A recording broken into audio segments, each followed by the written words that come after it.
Hi అండి, ఈరోజు నేను కొరివి చట్నీ పక్కా కొలతలతో చెప్తున్నాను.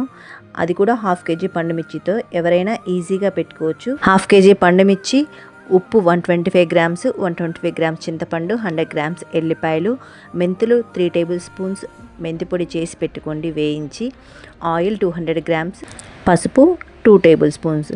ముందు రోజు ముందుగానే పండుమిర్చిని రేపు చట్నీ పెట్టుకుంటాం అనుకుంటే నైటే తొడిమెలతో కడిగి ఒక కాటన్ క్లాత్ మీద ఆరబెట్టండి. నెక్స్ట్ డే తొడిమెలు తీసి పండుమిర్చిని 2 or 3 పీసెస్ లాగా కట్ చేసుకోండి. మిక్సీ జార్లో మనం కట్ చేసి పెట్టుకున్న పండుమిర్చి, చింతపండు, పసుపు, ఎల్లిపాయలు వేసి మెత్తగా కాకుండా కోర్సుగా పట్టి ఒక బౌల్లో వేయండి.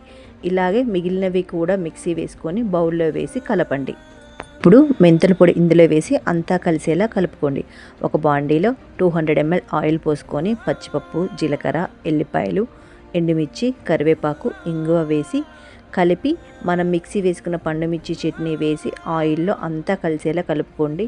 ఇలా 10 minutes కలిపి స్టవ్ ఆఫ్ చేసి చల్లగా అయ్యాక ఎయిర్ టైట్ కంటైనర్ బాక్స్లో పెట్టుకొని ఫ్రిడ్జ్లో పెట్టుకుంటే 1 year వరకు ఇలాగే ఉంటుంది.